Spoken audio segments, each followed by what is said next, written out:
When I first came to Willow Creek 50 years ago, it was a quiet little place with big dreams. Back then, my husband, John, and I worked hard to save enough money to buy our very own home, a small, cozy house on Maple Lane. It wasn't fancy or grand, but it was ours. That house became the center of our lives. We raised our kids there, celebrated birthdays, holidays, and even said goodbye to loved ones within those walls. Every corner of that house held memories. Laughter in the kitchen, late-night talks in the living room, and lazy Sunday afternoons on the porch. After John passed away 10 years ago, the house became more than just a building. It became my anchor. Even though I spent most of my time serving as governor in the capital city, I always kept that house. No matter how busy life got, no matter how far away I traveled, Willow Creek was where I belonged.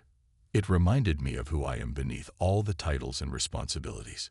It was my safe space, my retreat from the chaos of politics and public life. So you can imagine my shock when I returned home one crisp autumn afternoon only to find a bright red "For It SALT" sign stuck right in front of my house. Not just any sign, and sold sticker slapped across it like some cruel joke. The locks had been changed, and strangers were unloading boxes onto my porch. My heart sank as I stood there, frozen, staring at the scene before me. How could this happen?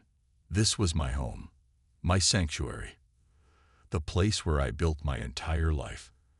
And now someone else claimed it. I couldn't believe what I was seeing. At first, I thought maybe there was a mistake. Perhaps the sign belonged to a neighbor's house by accident. But deep down, I knew something was terribly wrong. I walked closer, clutching the keys that no longer worked, and knocked on the door. A young couple answered, looking confused. They introduced themselves as the new owners and proudly showed me their paperwork proving they'd legally purchased the property. My mind raced. Legally? How could that be possible? I hadn't sold my house. I would never do such a thing.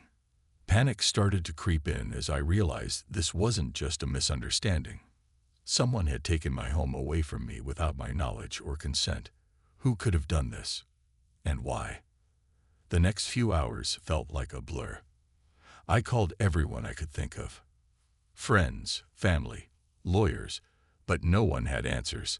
Finally, I decided to visit the Homeowners Association office to get to the bottom of things. That's when I discovered the truth. The HOA, led by its president Evelyn Carter, had sold my house behind my back. According to them, I'd abandoned the property because I lived in the capital city most of the year. They claimed they sent notices and followed proper procedures, but I knew better. I hadn't received a single letter, email, or phone call warning me about this. Nothing. As I sat in the cold, sterile office of the HOA, flipping through pages of documents they handed me, anger began to replace my confusion. These people didn't just make a mistake. They deliberately took advantage of me. They assumed I wouldn't fight back because I was too busy being governor. What they didn't realize was that taking my home wasn't just an attack on my property. It was an attack on my identity. And I wasn't going to let them get away with it. Standing outside the HOA building later that evening, I made a promise to myself. This wasn't over. Not by a long shot. The moment I left the HOA office, my mind was spinning. How could they do this? How could anyone think it was okay to take someone's home, my home, without even telling me? The more I thought about it, the angrier I became. But anger alone wasn't enough. I needed answers, and I needed proof. So I started digging. I began by going through every document the HOA had given me. At first glance, it all seemed official. Letters, notices, meeting minutes, but something felt off. The dates didn't add up. Some of the so-called notices were dated months ago, yet I'd never seen them. Others had addresses that weren't even mine. It was sloppy work, but also calculated, like they wanted it to look legitimate without putting in too much effort. Then there was Evelyn Carter, the HOA president. Her name appeared everywhere, in bold signatures at the bottom of letters. in notes from board meetings, in emails sent to all residents. She was the puppet master pulling the strings, orchestrating this whole mess. Every time I read her name, my stomach churned.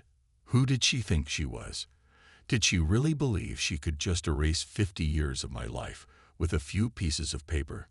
Determined to uncover the truth, I reached out to neighbors. Surely, someone must have noticed what was happening. Mrs. Patel, who lived 2 doors down, invited me over for tea. She listened quietly as I explained everything, shaking her head in disbelief. "This isn't the first time Evelyn has done something like this," she said softly. "Last year, she tried to evict the Thompsons because they missed a payment. They almost lost their house." Her words sent chills down my spine. If Evelyn had done this to others, then this wasn't just about me. It was bigger than that. It was about power, control, money, and I wasn't going to let her get away with it. Over the next few days, I gathered as much information as I could. I visited the county clerk's office to review property records. I talked to former HOA members who had quit in frustration. Slowly, a picture began to emerge, one far uglier than I'd imagined. For years, Evelyn and her cronies had been exploiting loopholes in the system. They targeted homeowners who were vulnerable. Elderly people, single parents, anyone who might not have the resources to fight back. They slapped fines on minor infractions, inflated fees, and foreclosed on homes when owners couldn't pay. Then they flipped those houses for profit, pocketing the difference. But the worst part, they covered their tracks carefully. Notices were lost in the mail. Hearings were scheduled at inconvenient times. Appeals were denied without explanation. To outsiders, it looked like everything was above board. But scratch the surface, and you'd find a web of lies and manipulation. As the pieces fell into place, I realized I had 2 choices: stay silent and accept what happened, or stand up and fight. Staying silent wasn't an option. Not for me. This wasn't just about reclaiming my house. It was about exposing the truth and holding these people accountable. Still, I knew it wouldn't be easy. Evelyn had money, connections, and a team of lawyers ready to defend her. She'd already proven she wasn't afraid to play dirty. Taking her on would mean risking my reputation, my time, and maybe even my safety. But as I sat in my car outside the HOA office one evening, staring at the stack of documents in my lap, I made a decision. I wasn't backing down. Evelyn thought she could push me around because I was busy being governor. She thought I'd either ignore the situation or settle it quietly behind closed doors. What she didn't realize was that I'd spent decades fighting for justice, not just in politics, but in life. Losing my home wasn't just personal. It was a violation of everything I stood for. And if Evelyn wanted a fight, she was going to get one. With that thought, I started the engine and drove home, or at least where my home used to be. The sold sign still stood in the yard, mocking me, but I smiled anyway. Evelyn had no idea what was coming. The next morning, I woke up with a clear plan in mind. This wasn't just about me anymore. It was about standing up for everyone who'd been pushed around by Evelyn Carter and her HOA board. If they thought I'd roll over and let them take my home without a fight, they were dead wrong. But I knew I couldn't do this alone. I needed allies, support, and most importantly, attention. My first step was to call a press conference. As governor, I had access to media outlets and journalists who were eager to cover anything involving my name. Normally, I avoided using my position for personal matters, but this situation was different. It wasn't just about reclaiming my house. It was about exposing corruption and protecting the rights of ordinary people. So I invited reporters to gather on my front lawn, or what used to be my front lawn, and prepared to tell my story. When the day arrived, cameras lined Maple Lane, and microphones were set up under the shade of a tree. Neighbors peeked out of their windows, curious about the commotion. The sold sign still stood proudly in the yard, its red sticker gleaming in the sunlight. I walked out onto the grass, flanked by a few trusted advisors, and took a deep breath. This was it, the moment I went public. "Good afternoon. I began, my voice steady despite the storm brewing inside me. Many of you know me as your governor, but today, I'm speaking as a homeowner, a resident of Willow Creek whose rights have been violated. 50 years ago, I bought a house on this street. I raised a family here, built a life here, and created memories that can never be replaced. And now someone has taken it away from me. I paused, letting my words sink in. The crowd grew quiet, hanging on every syllable. This isn't just about me, I continued. It's about justice, about holding those in power accountable, whether they wear suits or sit on HOA boards. The Homeowners Association claims they followed the rules when they sold my house. But let me tell you something. The rules don't mean anything if they're being twisted to hurt innocent people. As I spoke, I could see the reporters scribbling notes, snapping photos, and whispering to each other. Some neighbors nodded in agreement, while others looked shocked, as if they hadn't realized how far Evelyn and her board would go. When I finished, the questions came pouring in. Reporters shouted over each other, asking for details about the sale, the HOA's practices, and what I planned to do next. But one question stood out. What makes you think you'll win against the HOA? They have lawyers, resources, and decades of experience. I smiled faintly before answering. Because I believe in fairness. Because I won't stop until the truth comes out. And because no one should ever lose their home based on lies and manipulation. By the end of the press conference, the story had exploded. Headlines blared across news websites. Governors home stolen by HOA. Social media lit up with outrage. People shared their own horror stories of dealing with HOAs that bullied them into submission. Strangers sent messages of support, vowing to stand by me. Even national talk shows picked up the story, inviting me to appear on live television. Evelyn, of course, wasted no time responding. She gave interviews defending herself, claiming she'd done nothing wrong. Rules are rules, she said during one particularly smug segment. If homeowners don't follow them, there are consequences. Her tone dripped with superiority, as though she believed her position made her untouchable.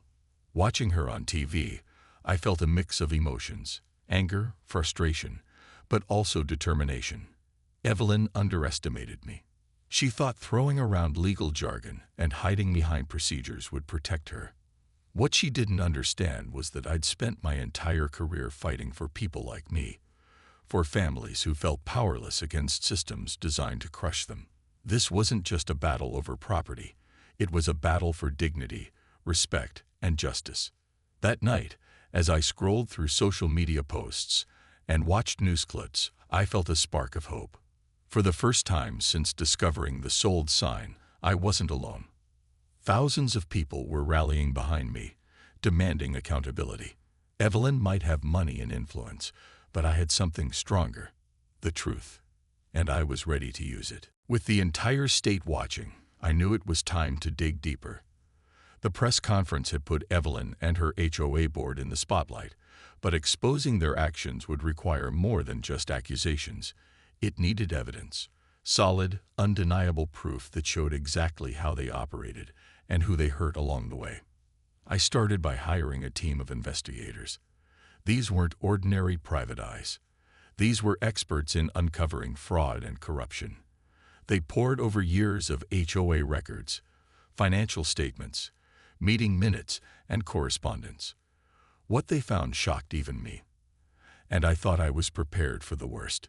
It turned out Evelyn's operation was far more sinister than I'd imagined. For years, she and her inner circle had been using the HOA as a tool to seize homes, bully residents, and line their own pockets with exorbitant fees. Families who missed payments or challenged fines often found themselves facing foreclosure. In one case, an elderly woman named Mrs. Thompson lost her home because she couldn't pay a $50 landscaping fee. When she tried to appeal, Evelyn dismissed her claims, saying, "Rules are rules." Another family, a young couple with 2 kids, was evicted after disputing a suspicious charge on their monthly dues. Their house was sold at auction within weeks, leaving them scrambling to find shelter. And then there was Mr. Patel, who owned a small rental property nearby.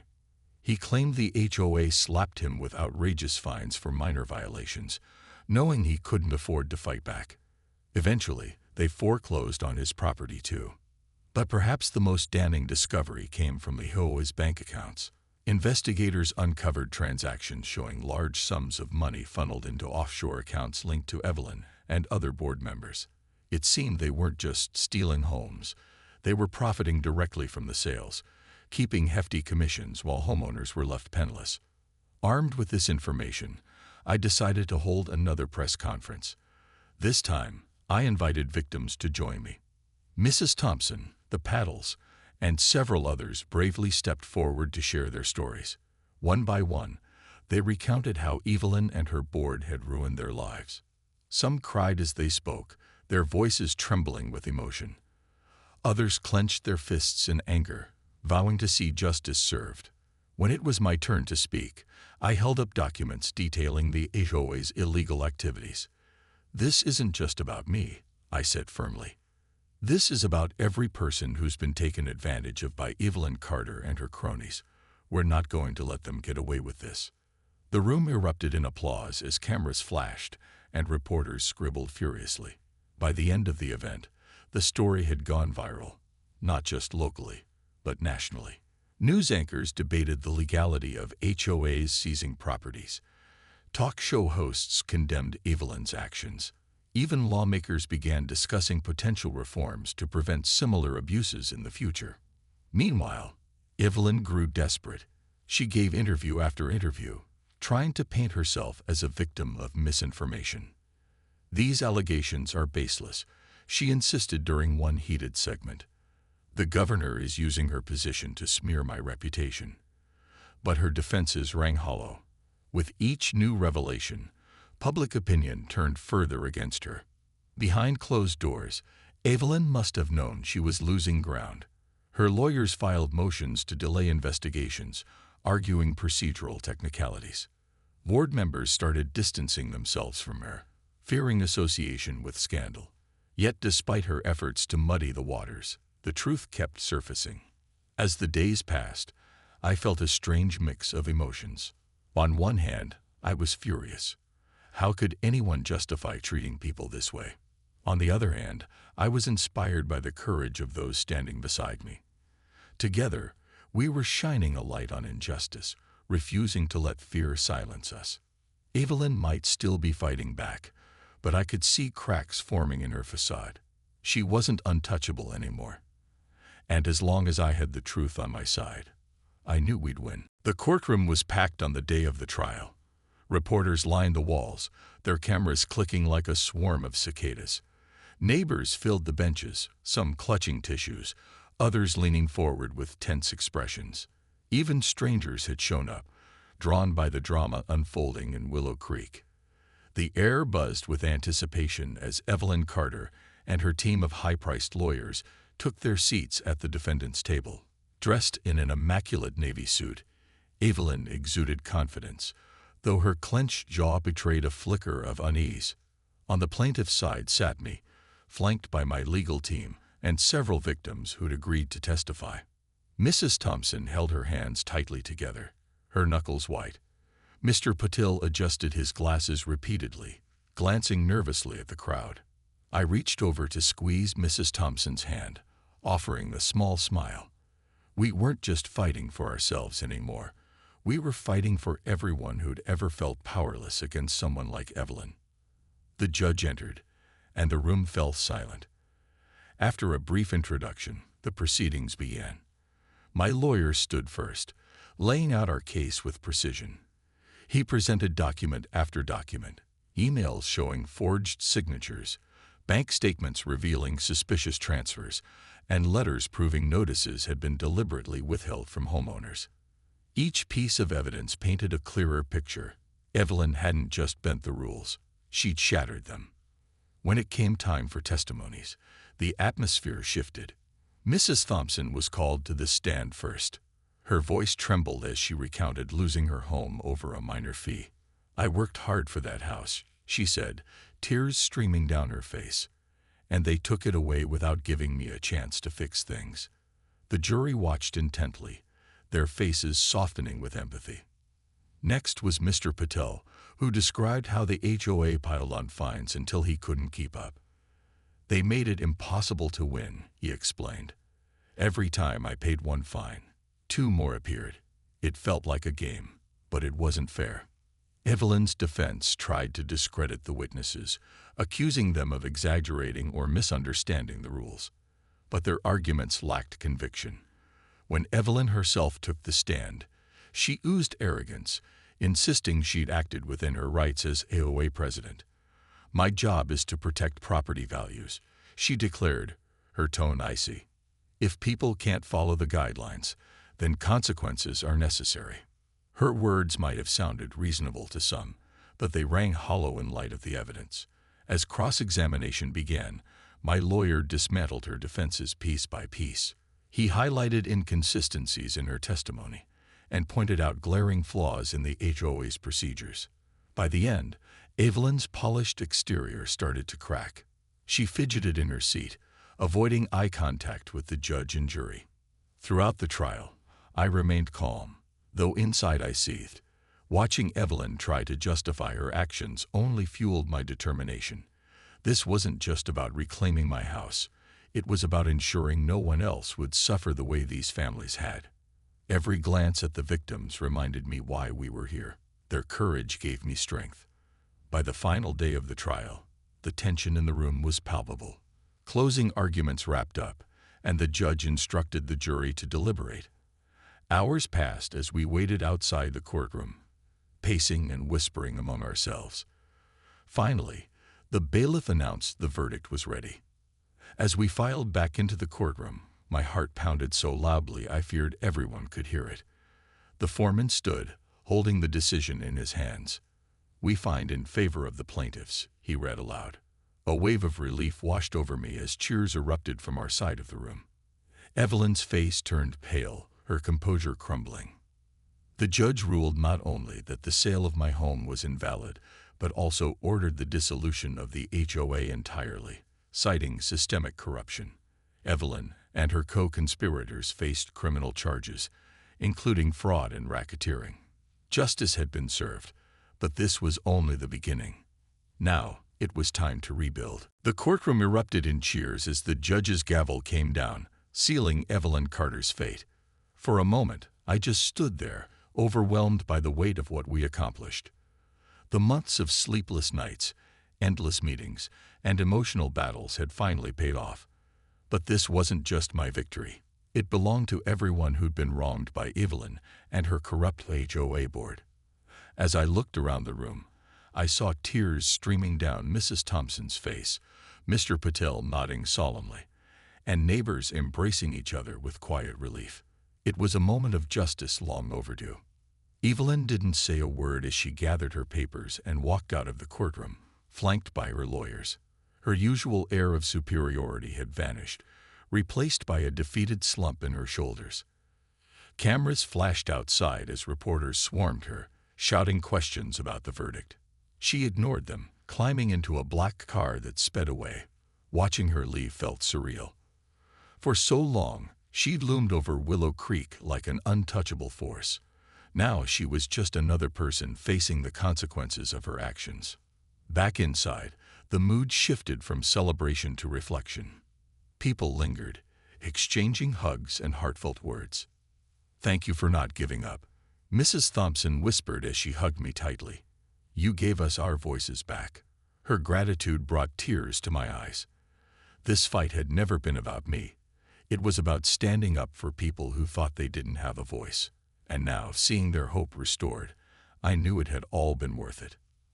Later that evening, I returned to Maple Lane. The sold sign still stood in the yard, mocking me even in defeat. I yanked it out of the ground and tossed it into the trash, feeling a surge of satisfaction. Strangers' boxes were piled in the living room, remnants of a chapter I wished to erase completely. Over the next few days, I worked alongside neighbors to clear out the belongings left behind by the buyers. They'd been innocent victims too, caught in Evelyn's web of deceit. I made sure they were compensated fairly for their troubles and helped them find new homes elsewhere. With Evelyn gone and the HOA dissolved, Willow Creek began the process of healing. A group of residents, including myself, formed a temporary committee to manage community affairs while we figured out a better system. Gone were the iron-fisted rules and hidden agendas. In their place stood collaboration, transparency, and respect. We held town hall meetings where everyone could voice their opinions without fear of retaliation. Slowly but surely, trust started to rebuild. One afternoon, I sat on the porch swing John had built decades ago, watching the sun dip below the horizon. The house felt different now, lighter, freer. Neighbors waved as they passed by, some stopping to chat or offer thanks. Children played in the streets again, their laughter echoing through the neighborhood. Willow Creek wasn't perfect, it never would be, but it was becoming something beautiful once more. As I rocked gently on the swing, I thought about everything we'd been through. Losing my home had been devastating, but it had also taught me something invaluable. Resilience. Life has a way of testing us, pushing us to our limits, and forcing us to dig deep for strength we didn't know we had. This battle hadn't broken me. It had made me stronger. And yet, amidst all the victories and lessons learned, one truth stood above the rest. Home isn't just four walls and a roof. It's the memories you create, the people you share it with, and the sense of belonging it gives you. Evelyn had tried to take that away from me, but she failed. Because no matter what she did, she couldn't erase the love and history embedded in every corner of this house.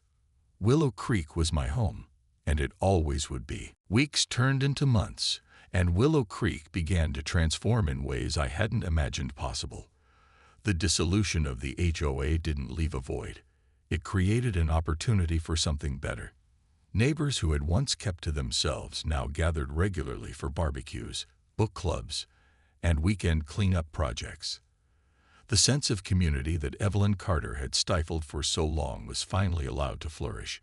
It wasn't perfect. There were still disagreements over parking spaces or noise levels, but they were resolved with conversation instead of threats and fines. I spent my evenings sitting on the porch, watching the neighborhood come alive again. Kids rode their bikes down Maple Lane, laughing as they raced each other. Mrs. Patil hosted gardening workshops in her backyard, teaching anyone interested how to grow tomatoes and herbs. Even Mr. Thompson, who had been hesitant to trust anyone after losing his home, started joining us for coffee mornings at the local cafe.